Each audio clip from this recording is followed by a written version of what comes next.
नमस्ते दोस्तों, अपना यूएस में आपका स्वागत है।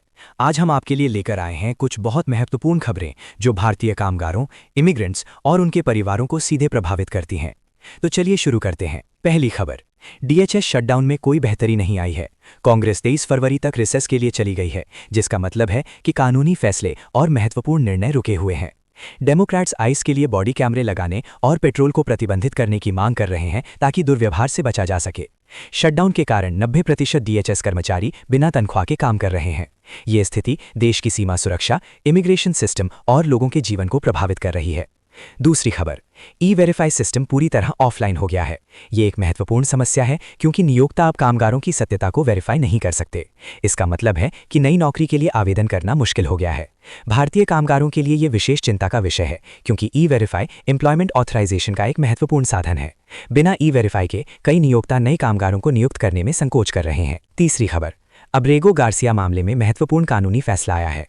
अदालत ने आइस को फिर से किसी को गिरफ्तार करने से मना किया है क्योंकि 90 दिन की निर्धारित डिटेंशन अवधि समाप्त हो गई है।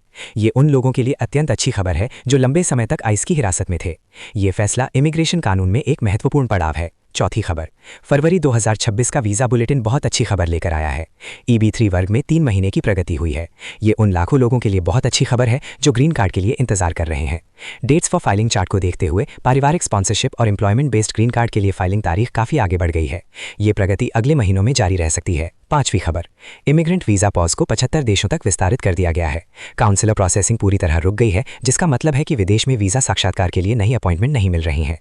भारत सहित कई देशों को इससे सीधा असर पड़ रहा है। जो लोग विदेश में हैं और अमेरिका आना चाहते हैं, उनके लिए ये निराशाजनक स्थिति है। छठी खबर, H2B अस्थायी कामगार वीज़ा की वार्षिक सीमा 27 फरवरी को पूरी हो गई। कुल 64,716 वीज़ा जारी हो चुके हैं। ये सीजनल कामगारों के लिए एक बड़ी चुनौती बन गई है क्योंकि अब नई सीमा अगली फिस्कल ईयर तक नहीं खुलेगी। ये विशेष रूप से कृषि और पर्यटन क्षेत्र में काम करने वाले कामगारों को प्रभावित करता है।